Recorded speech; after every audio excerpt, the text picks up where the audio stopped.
USC goes to Michigan this Saturday. It's going to be one of the premier games of the entire weekend. But I think outside of just what this game has to offer for USC when it comes to staying undefeated and all these things with where they would put themselves in the Big Ten title race and the hurdle they would clear, I think the opportunity for USC is even more massive than that. And we'll talk about it right now. Make sure you're subscribed right here. If you're a USC fan, thank you, because a lot of y'all have subscribed over the course of the last few months. Thank you for that. If you are just a college football sicko finding this video, we talk about college football, nothing but college football. We think it's the greatest sport on the face of planet Earth, and we can't believe we get to do it for a job. So if you want to subscribe and be part of this community, thank you for that. So think about the offseason narrative around USC. It was Lincoln Riley. Does he really care about defense? Does it matter who he has on the defensive side of the football coaching for him? Because it doesn't seem like USC's defense is going anywhere. They're soft. They're going to go to the Big Ten and get just taken apart. Look at that schedule. Oh, they got to play Michigan early. It's going to be ugly. It's going to be very, very ugly. Will Lincoln Riley, will he even be there? Will he even be there after the season? That was a question for a lot of folks because of what they didn't believe about the USC defense. Well, now, beat LSU, a little bit of momentum. College football public kind of starting to take notice of USC and what they're doing on that side of the football. This will be a great test for them. But remember what we said going back to before the year started about their schedule. It was, well, hey, man, going to the Big Ten, playing a Big Ten schedule, I don't know how that's going to go. I think they're going to get taken apart. And we said this going into the year. As difficult of an obstacle as this schedule could be for USC, if they're able to come out on the other side, if they're able to put a good product together defensively, think about what that could mean for them. I've said it a couple times on different shows, but one of my favorite books, if not my favorite book of all time, is The Obstacle is the Way by Ryan Holiday. The obstacle could be the way for USC here.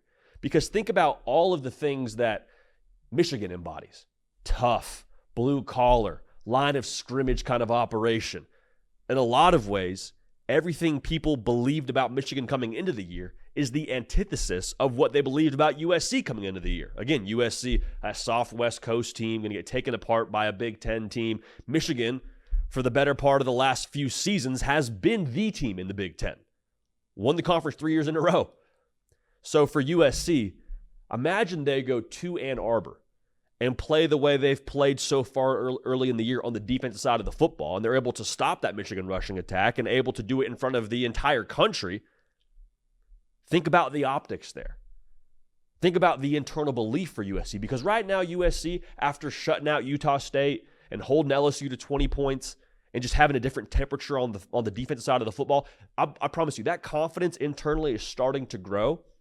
But if you beat Michigan and do it the way that I just mentioned, that would start to gain some real momentum. That, I think, would catch on fire internally. And people will be quick to say, but Michigan, hey, let's be real. All the guys they lost, Jim Harbaugh's gone. It's not the same Michigan team as it was previously.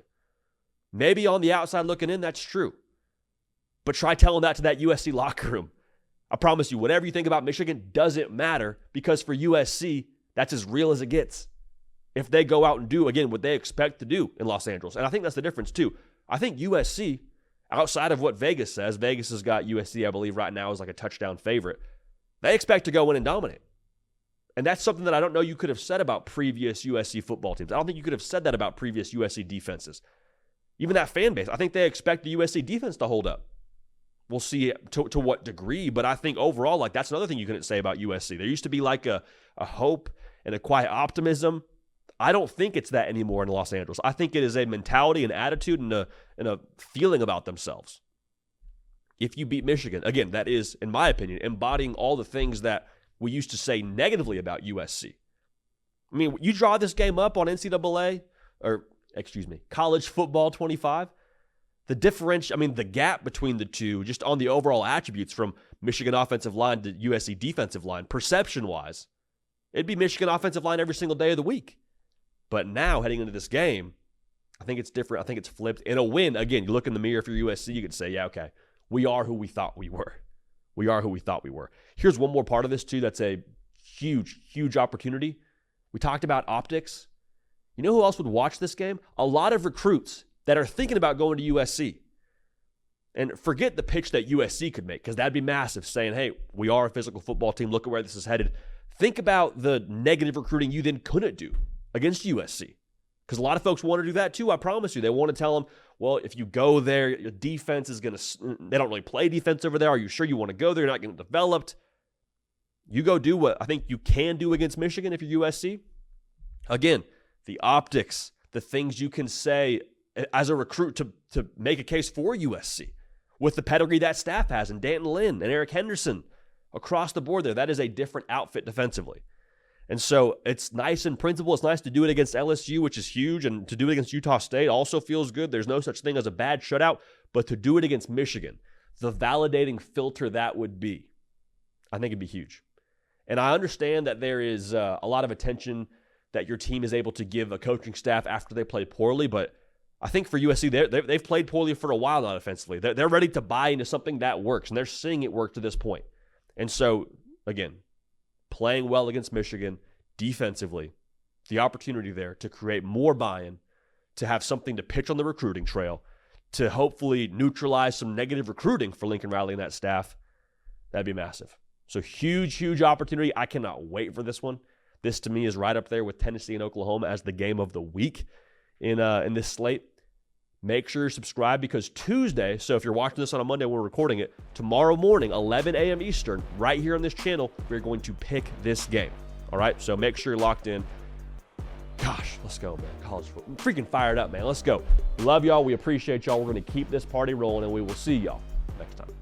Hey, y'all. Thanks so much for watching. Subscribe to the channel here to make sure you don't miss an episode of The Hard Count. Also, be sure to check out other videos on the On3 YouTube channel.